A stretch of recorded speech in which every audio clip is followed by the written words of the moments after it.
इसमें माननीय मंत्री जी ने जो उत्तर दिया है, मैंने पूछा कि भाई डॉक्टरों की कमी है तो कैसे विशेषज्ञ डॉक्टर रखे जाएंगे, तो माननीय मंत्री जी ने कहा कि 8,431 पद स्वीकृत हैं और 4,426 विशेषज्ञ चिकित्सकों के पद प्रदेश में स्वीकृत हैं अलग से। तो इसमें एक आंसर तो इनका पहले आया था, अभी कुछ दिन पहले क्वेश्चन पूछा था उमा शंकर सिंह जी ने, उसमें इन्होंने चिकित्सालयों में 19,011 विशेषज्ञ चिकित्सकों की बात की। अब आया है 8,031, इसमें कंट्रोवर्सी हो रही है। फिर जो भी माननीय नेता प्रतिपक्ष जी ने बोला, हमारे साथी विधायक जी ने बोला कि भाई डॉक्टरों की कमी है या नहीं। पहले सबसे पहले तो यही सवाल बनता है, आप किसी सीएससी पर जाते हैं, पीएससी पर जाते हैं, वहां सबसे पहले सबसे गंभीर जो परेशानी दिक्कत में व्यक्ति होता है सीएससी पीएससी पर पहुंचता बने, और सीएससी पीएससी पर हाल ऐसा है, ना वहां हड्डी का डॉक्टर है, ना वहां गायनी है, ना वहां रेडियोलॉजिस्ट तो पूरी की पूरी जगहों पे ही कहीं नहीं है, वहां नहीं, ना वहां पे सर्जन है, ना वहां पे अन्य कोई ऐसा विशेषज्ञ डॉक्टर है।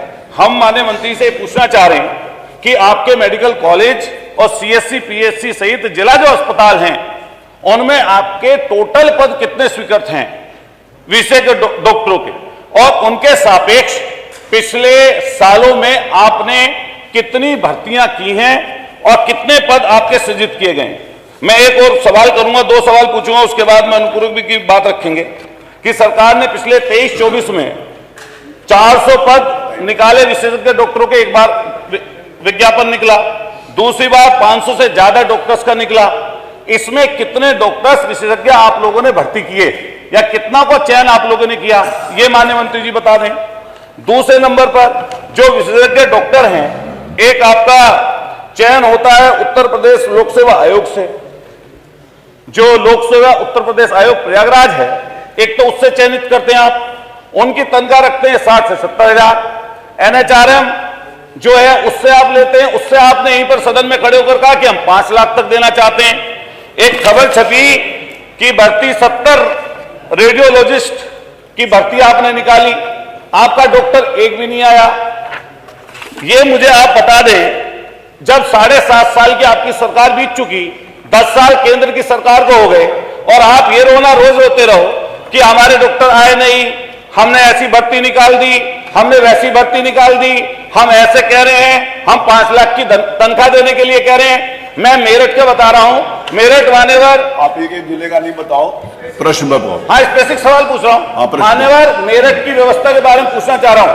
हमारे यहाँ मेरठ में रेफर सेंटर है, मेरठ मेडिकल कॉलेज। उस मेडिकल कॉलेज में आसपास के सारे जिलों के मरीज रेफर होकर पहुंचते हैं। जब वहां पर पहुंचते हैं मान्यवर, वो ऐसी स्थिति वहां पर बनी हुई है कि वो रेफर कर देते हैं हायर सेंटर, और उससे हायर सेंटर सिर्फ दिल्ली में है, इससे नीचे का नहीं है। और यहां तक की इतनी बुरी स्थिति है जिसके बारे में मैंने आपको अवगत कराया था। माननीय अध्यक्ष जी, आपकी परमिशन से कहना चाहता हूं, माननीय मंत्री से मैं व्यक्तिगत रूप से मिला, और मिलने के बाद में मैंने अपने सीएससी फलावदा का जिक्र किया कि सीएससी को चले हुए 4 साल हो गए, वहां पर गायनी तक नहीं है। माननीय मंत्री जी ने आदेशित कर दिया, प्रश्न करोगे मैं मिला कि नहीं मिला, माननीय मंत्री जी ने आदेशित कर दिया, आज तक आपके कहने पे वहां पर एक डॉक्टर सीएमओ ने वहां पर नियुक्त नहीं किया, तो हम कैसे जानेंगे कि मंत्री जी आपका इकबाल बुलंद है? आपका इकबाल मुझे लग रहा है या तो दिल्ली पहुंच गया या प्रधान, आप प्रश्न पे आइए सीधा प्लीज। मैं पूछना चाहता हूं साफ स्पष्ट, जो आपने सीधा प्रश्न करिए, निकाला, मैं स्पष्ट पूछ रहा हूं, सीधा प्रश्न करिए, सवाल पूछ रहा हूं, हाँ। सीधा आप स्पष्ट बता दीजिए कि आपने पिछले सालों में जब से आप मंत्री बने स्वास्थ्य विभाग के, कितने विज्ञापन निकाले विशेषज्ञ डॉक्टरों के, और उनके सापेक्ष आपने कितने डॉक्टरों की भर्ती की? दूसरा, आप जिस तरह NHRM के माध्यम से 5 लाख की तनख्वाह पर डॉक्टर रखने की बात कर रहे हैं, क्या आप उन डॉक्टर जो पहले से वहां पर काम कर रहे हैं और नौकरियां छोड़ कर जा रहे हैं, क्या उनको भी वही तनख्वाह देंगे या नहीं देंगे? बैठिए माननीय मंत्री। मेरा एक सुझाव है, माननीय सदस्य लोग जो बिच्छी काटने का मंत्र नहीं जानते हैं और सांप काटने के इलाज के लिए ट्रेनिंग करने के लिए घूम रहे हैं, इनको ये पता नहीं जो पीएससी पर चिकित्सक काम करता है, MBBS होता है, उसको लोक सेवा आयोग से 1 लाख रुपया है, और जो विशेषज्ञ हैं उनको 5 लाख रुपया रिवर्स बिडिंग से अंदर है। कुछ उत्तर प्रदेश के कानून के बारे में भी देखो प्रधान साहब, और कुछ ट्रेनिंग करो। उसके बाद अध्यक्ष जी, इनको पता होना चाहिए दोनों चिकित्सकों में अंतर होता है। सबसे बड़ी बात है कि आपने पूछा हमसे है कि अभी तक हमने कितने चिकित्सकों को नियुक्त किया, कितने कार्यरत हैं। हम पूरा बता रहे, पूरी सूची आपके सामने रख दे रहे हैं। प्रांतीय चिकित्सा स्वास्थ्य सेवा संवर्ग के हमारे पास कुल नियमित पदों की संख्या हमारे पास 19,656 है। प्रदेश में हमारे पास नियमित जो कार्यरत चिकित्सक हैं वो 11,123 है। पुनर्नियोजन के माध्यम से, क्योंकि चिकित्सकों की कमी है, तो जो रिटायर हो जा रहे हैं उनको हम पुनः सेवा में ले रहे हैं। ऐसे 347 चिकित्सकों को हमने पुनर्नियोजन से भर्ती किया है। वॉक इन इंटरव्यू से हमने 496 चिकित्सकों को भर्ती किया है। इसके अलावा वॉक इन इंटरव्यू के माध्यम से अभी जो तत्काल हमने नियुक्त किया है वैसे 404 चिकित्सक हैं। एनएचएम के माध्यम से कार्यरत चिकित्सकों की कुल संख्या 2,299 है। देखिए, प्रदेश में विशेषज्ञ चिकित्सकों के कुल स्वीकृत पद 8,431 है। जिला चिकित्सालयों में स्वीकृत विशेषज्ञ चिकित्सकों के कुल पदों की संख्या 4,426 है। जिला चिकित्सालयों में कार्यरत विशेषज्ञ चिकित्सकों की संख्या 2,123 है। पुनर्नियोजन के माध्यम से 226 है। वॉक इन इंटरव्यू के माध्यम से 187 है। एनएचएम के माध्यम से 383 है।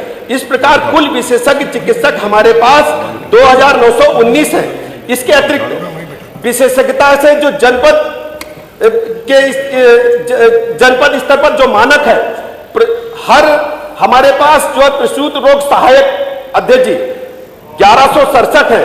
निश्चेतक हमारे पास 1428 है। बाल रोग चिकित्सक हमारे पास 1529 है। रेडियोलॉजिस्ट हमारे पास 150 है।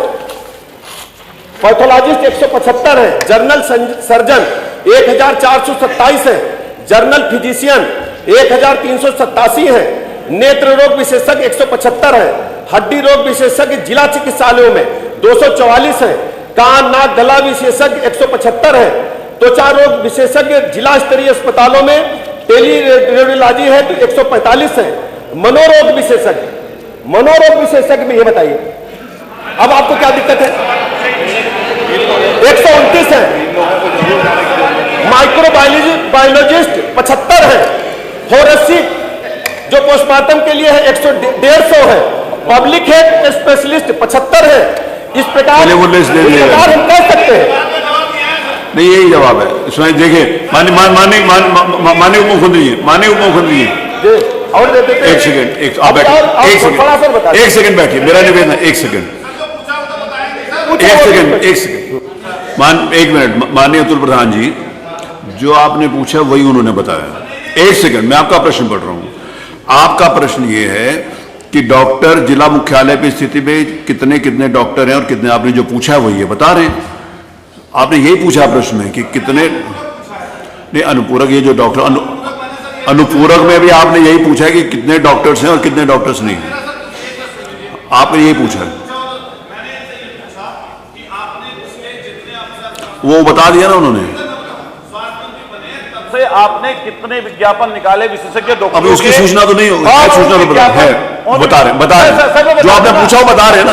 विज्ञापन निकाला, उनमें से कितने माननीय मुख्यमंत्री आपको सूचना नहीं मैं बता दूं सर, 12 हैं, 12 कुल। अरे वो आपने बता दो, बता रहे। ओम प्रकाश जी, आपका हाथ खड़ा कर रहे हो, आपसे डॉक्टरी का क्या मतलब? भर्ती के स्रोतों के बारे में अतुल जी ने पूछा था। माननीय दुर्गा जी को सब मालूम है। भर्ती के स्रोतों के बारे में पूछा है। मैं बता रहा हूं। पिछले अपने कार्यकाल में कितने विशेषज्ञ डॉक्टरों की भर्ती निकाली, उनका विज्ञापन मैं स्पेसिफिक बता दीजिए। वही बता रहे उसके साथ डॉक्टर आए, बस ये बता दो आप। वही बता रहे हम। और बाकी अध्यक्ष जी, ये सर्वविदित है कि 2017 से पहले प्रदेश में मेडिकल कॉलेजों की संख्या कम थी। मैं अतुल जी सुन लीजिए पूरी बात को। अरे भाई सुन तो लीजिए। अध्यक्ष जी सुनना नहीं चाहते। अरे सुनो तो सही। सुनना नहीं चाहते, बताएंगे कैसे? अरे वही बता रहे, सुन तो लीजिए। बैठो अतुल प्रधान, सुन तो लीजिए। अरे बैठो, गुस्सा नहीं। अरे गुस्से से बीपी बढ़ेगा, एक और डॉक्टर बुलाना पड़ेगा। बैठो, अरे बैठो। अध्यक्ष जी, ये सर्वविदित है कि पूरे देश में चिकित्सकों की संख्या की कमी है। माननीय प्रधानमंत्री जी ने 1 डिस्ट्रिक्ट 1 मेडिकल कॉलेज इसीलिए खोलने पर काम किया है। अरे सुनो तो, एक चिकित्सक बनने में एमबीबीएस को 5.5 साल और एमडी-एमएस को 8 साल मिनिमम लगता है। हमारी सरकार नए भारत के निर्माण के लिए काम कर रही है। उत्तर प्रदेश तेजी के साथ ग्रोथ इंजन के रूप में पूरे देश में उभर करके आ रहा है। और अरे वो सही कह रहे हैं, डॉक्टर 8 साल बनेगा तब भर्ती होगा, डॉक्टर नहीं बनेगा तो भर्ती कहां से कर देंगे? अरे हाथ जोड़ के बिनती है, वैसे 8 साल से 3 साल में थोड़ी डॉक्टर बन जाएगा। डॉक्टर तो अपना टाइम लेगा बनने के लिए, पूरी पढ़ाई करेगा।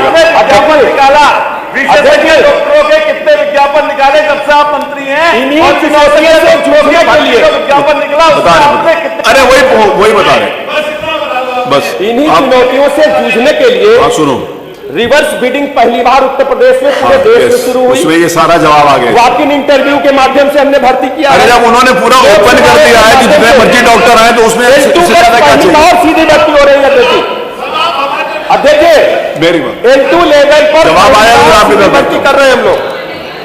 और उम्र सीमा 62 से 65 पहली बार हम लोगों ने की है, केवल इन्हीं सी समस्याओं को दूर करने के लिए। और सबसे बड़ी बात है कि नए medical college, 1 district 1 medical college की तरफ हम तेजी के साथ आगे बढ़े। नहीं देखिए, मैं आपकी तरफ देख के बता रहा हूं, सिर्फ मैंने आपकी तरफ देखा है। जिस समय माननीय उप मुख्यमंत्री जी ने बताया कि हम लोगों ने एकदम ओपन कर दिया कि जो भी डॉक्टर्स आते हैं हम रिवर्स बिडिंग, मेरी सुन लीजिए आपने बिना सुने हुए, रिवर्स बिडिंग के आधार के ऊपर भी जितने भी डॉक्टर्स आए, हमारे पास जितनी वैकेंसीज हैं उसके ऊपर भी जो आएंगे डॉक्टर तो तभी भर्ती होंगे ना। जैसे देश में उन्होंने बताया कि पूरा डॉक्टर पढ़ने में, जिस समय क्वालिफाई करने में, पोस्ट ग्रेजुएशन होने में या डीएम बनने में टाइम लगता है, तो जो डॉक्टर्स आएंगे उनकी भर्ती के लिए ओपन है। जितने भी डॉक्टर्स उपलब्ध है सारे लिए जा रहे हैं, उसमें कोई बंदिश नहीं लगाई जा रही, किसी डॉक्टर को मना किया जा रहा हो। इसीलिए जितने भी डॉक्टर्स लिए जाएंगे उन सबको भर्ती किया जाएगा। प्रश्न संख्या 3।